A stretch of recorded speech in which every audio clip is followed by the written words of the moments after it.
We have a good one on ESPN tonight. Two of the best teams in the West face off tonight when the 4-0 Clippers travel north to face the red-hot Steph Curry and the Warriors. Golden State is an 8-point favorite at home. Stephen A., what do you expect in tonight's game?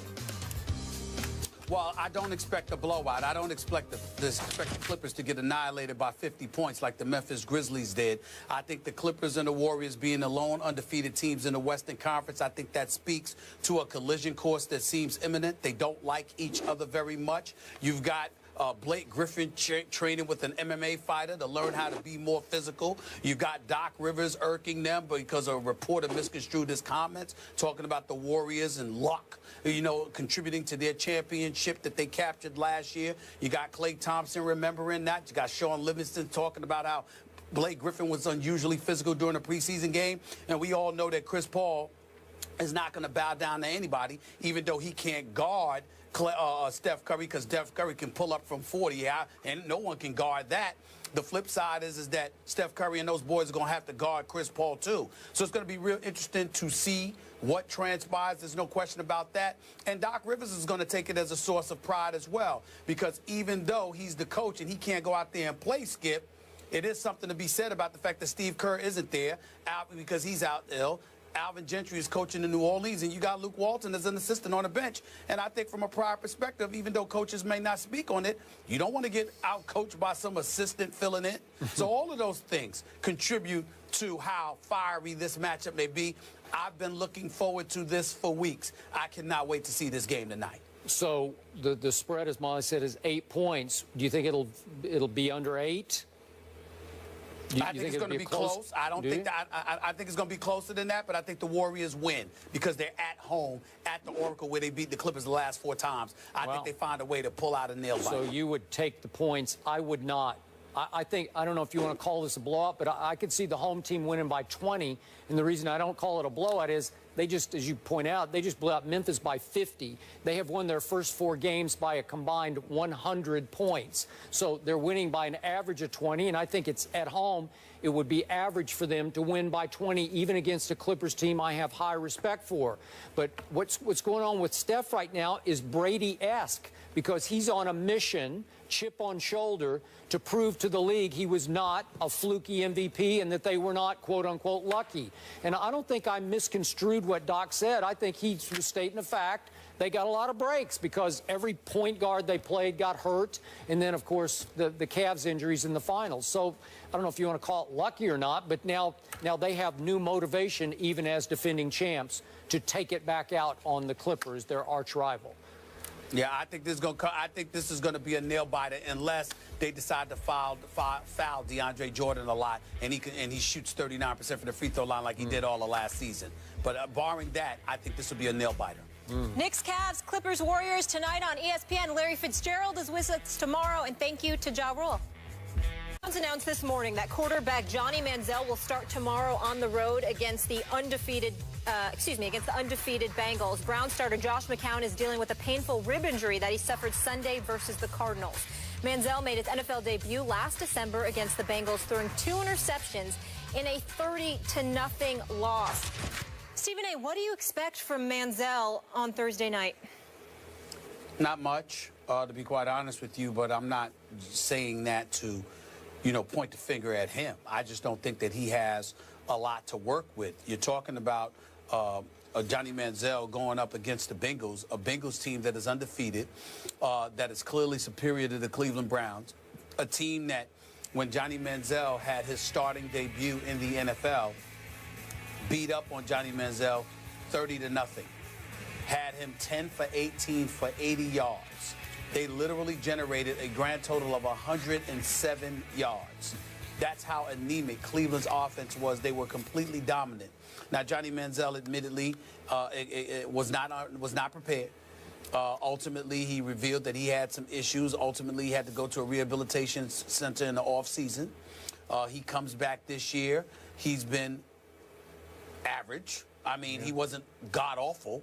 I think we have to take that into consideration. Clearly, there's been some improvement in the games that he has played this year. You know, he's completing, you know, more than 50% of his passes. He didn't look god-awful. He had 3 touchdowns, just 1 interception. He made some plays when he's been in the lineup this year.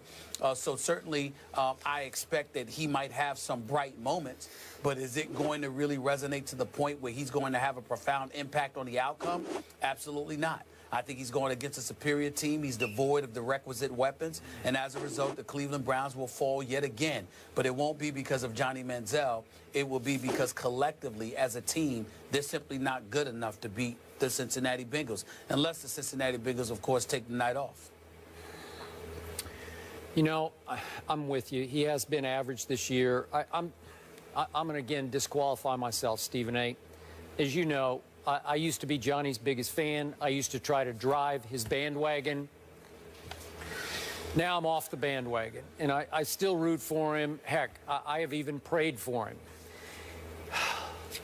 But now that he has clearly fallen off the wagon, as in he has started drinking again, it's just hard on me to do anything but give him tough love at this point, because now I don't really care about his on the field.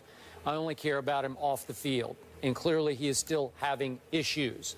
And then once he came close to hitting bottom in that highly suspicious incident in the car he was driving with the passenger, his live-in girlfriend, and we all remember the dash cam police audio in which we could hear the young lady saying he hit her a couple of times and that she, quote unquote, feared for her life. And we still haven't heard the outcome of the NFL's investigation into that incident. So given all that, if you force me to talk about him on the field, I've sort of lost heart for it anymore. But to your point, I cannot imagine a more difficult place. Maybe at Seattle against the Legion of Boom, but this is a division rival of theirs, clearly. That game, his performance against Cincinnati last year was in Cleveland, and it was as painful a performance to watch as I have ever had to sit through. He was, to your point, a flat-out disaster. Their offense was a disaster. He was overmatched. I have no idea if he was having off-the-field issues involving alcohol or whatever. But now you've thrown him back into the same fire, except it's at Cincinnati, and the Bengals, as you point out, are 7-0. Oh, great. Well, it's back to my suspicion about the organization. Do they really want him to succeed? You know, I realize Josh McCown's beat up. He's got the rib. But it just seems weird to me that if you're ever going to protect a kid who needs protecting, this is where you don't do this. No. Wrong place, wrong time, wrong opponent, wrong record. Everything's bad. And listen, Josh McCown has worked minor miracles with this Browns offense because it's got no, I told you in the preseason, they got no skilled weapons. This is the worst offense in pro football as far as danger point, whereas a defensive coordinator looks at it and says, I don't fear anybody on this offense, and I don't think they fear Johnny very much. And the Bengals were out to get him last year, and they're doing the money sign to him. Great. At least he dropped the money sign. But, okay, if he was average in his previous outings, let's hope he's just average in this one. But I don't give the Browns much of a shot in the football game. Yeah, regardless. I don't give them much of a shot either. But I think in fairness to him, let's see how the off-the-field issues play out. Yep. In terms of on-the-field issues, let's acknowledge that he doesn't have much to work with. Yep. I mean, listen, on the offensive side of the ball, tell me what he has to work with. Not much. I'm all ears.